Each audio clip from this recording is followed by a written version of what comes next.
Hey, today we're going to be tackling the million-dollar question, is guitar easy to learn? And if you're someone who is thinking of picking up the guitar, this would be a good video for you because I'm going to answer this question once and for all. All right, now, unfortunately, I'm going to give you an annoying answer. And the answer is guitar is both easy and difficult to learn. But don't worry, I'm not going to stay annoying, hopefully. I'm going to tell you why it's both easy and challenging to learn. Okay, so why is guitar difficult to learn first? Well, guitar is often compared to piano if people are thinking of picking up a musical instrument.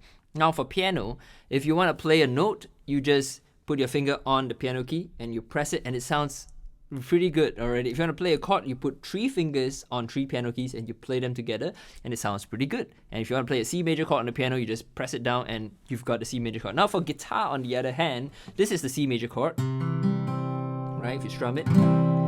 Now, in order to get the C major chord on guitar to sound like this, it's not just a matter of pressing down a key. For example, you need to first of all acknowledge that the guitar is a series of sharp, painful metal strings that you need to dig your fleshy fingers into. And if you have played guitar, you know that the first time you picked up a guitar, your hands hurt like crazy, your fingers hurt like crazy. So I would say that it has got a steep learning curve because most of the time, the first time you play a chord, a C major chord, it's going to sound like this.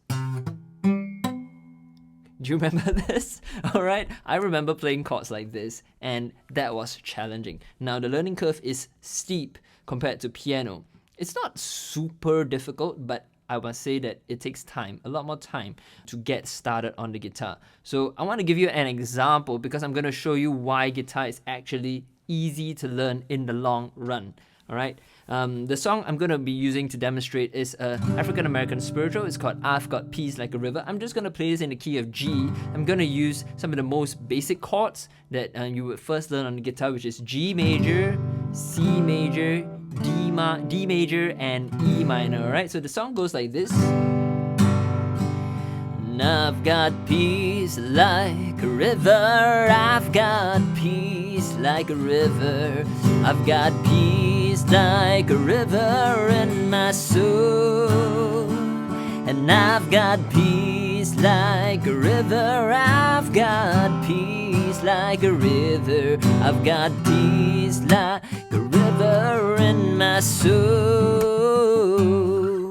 Yeah, and that's the song. Alright, so you will see that actually, I was kind of playing, I was kind of having fun, it was kind of easy to play, but that's because I've already grasped these basic chords. Now, as you're learning guitar, the biggest learning curve, because from my experience teaching students, the most students kind of give up at the beginning, or they feel that it's so difficult, they want to give up, but I always tell them, persevere through the initial steep learning curve, and after that, it's going to become a lot better, I promise you.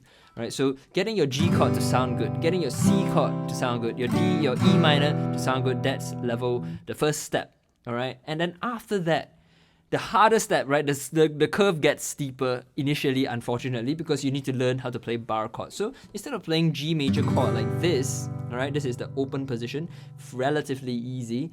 The next thing that you need to learn is how to play bar chords. So the same G major chord can be played like this. Now, bar chords is every guitarist's nightmare because you need to use one finger to press 6 strings or multiple strings. And this is going to cause your finger to hurt like this, alright? You can take a look. I hope the camera's focusing. Trying to focus. So you can see that the groove, the strings actually dig into your finger a lot, your entire length of your finger, and that's going to hurt. Alright, it's going to take a lot of time and you're going to need time to develop the calluses. Calluses is basically dead skin that forms over time. You know what produces dead skin? Pain. Alright? Alright, so that's the reality of it. Now, but once you've grasped these bar chords, and let's say I'm going to play this song again using only bar chords, and you can hear what it sounds like. It sounds different, and I'm going to be playing it in a very different way, but it's basically the same song and the same chords like this. 2, 3. I've got peace like a river, I've got peace like a river, I've got peace like a river in my soul. And I've got peace like a river, I've got peace like a river, I've got peace like a river in my soul.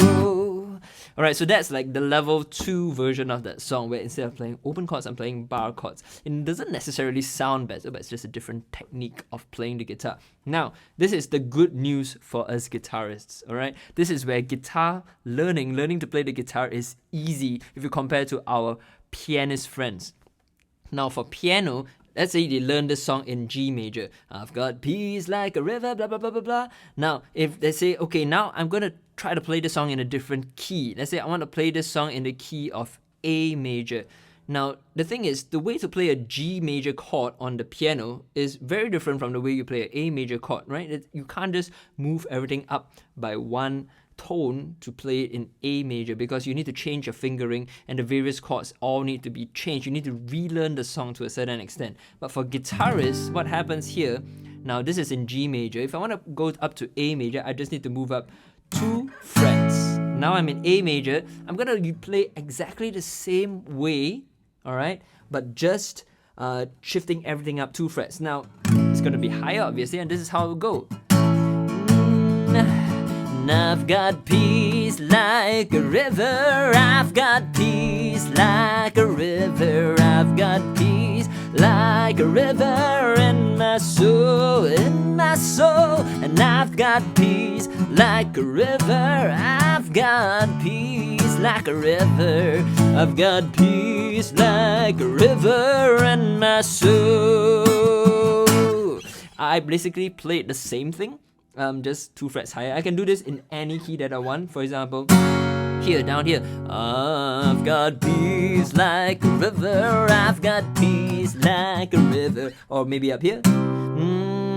I've got peace like a river, I've got peace like a river.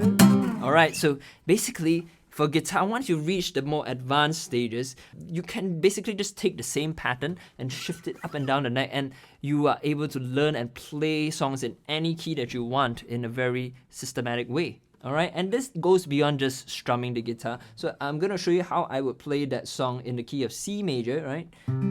For a solo fingerstyle guitar, something like this.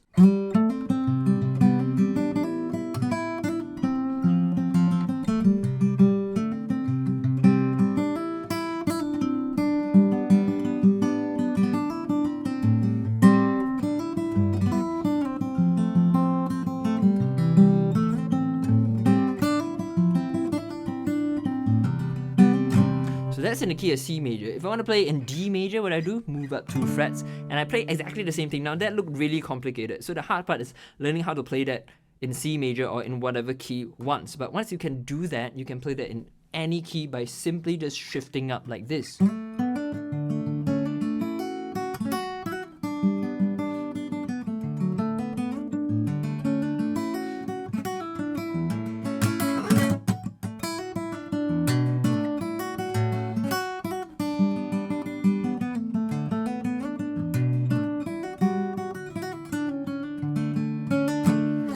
Alright, so I can do that in, let's just do one more key, okay? Let's say we want to move up to E.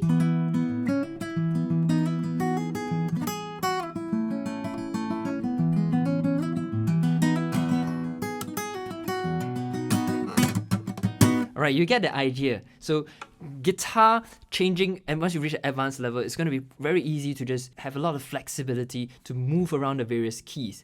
But unfortunately, many guitar players, they don't realize that this is the secret hack behind our instrument, because there's no one to tell them that. I mean, now I'm telling you this. But also it's because guitarists, they don't understand their instrument the way it works, because the frets are there because you can just easily shift everything and transpose everything in a very systematic way. And in order to do that, you need to learn the movable chord shapes and the movable scale positions so that you can make fingerstyle arrangements like that, or you can strum along and sing using those movable chord shapes, and you can very easily have the flexibility to change keys and play them in very different varieties. So for example, that song in E major, I could play this down here in the lower key. I could also go an octave up. And after I play one song, I can transpose the key. Alright, there's so much flexibility, and I want to encourage you to go and delve deeper and study guitar in this manner, such that you are making use of this secret hack behind our instrument that's actually very easy to unlock once you know how. And I want to share with you that I do have a fingerstyle guitar course that teaches you how to hone all these musical tools and apply them to the guitar to create your own fingerstyle arrangements in open position, and eventually learning the tools and materials to arrange them in any key that you want. Alright, so go check out the link in my description below. And if you're curious about all these chord shapes that I'm playing, the movable chord shapes, the open chord shapes, and the scale positions, I've also got a series of guides that you can download for free at my website, so go check them out. Alright, it's completely free, these materials, and I hope that they will be a blessing to you as you go on your guitar journey. Alright, I'm mumbling up my words now, messing up my words now. Alright, but yeah, let me know if you have any questions about guitar, and be more than happy to answer them. So enjoy and take care. Bye bye.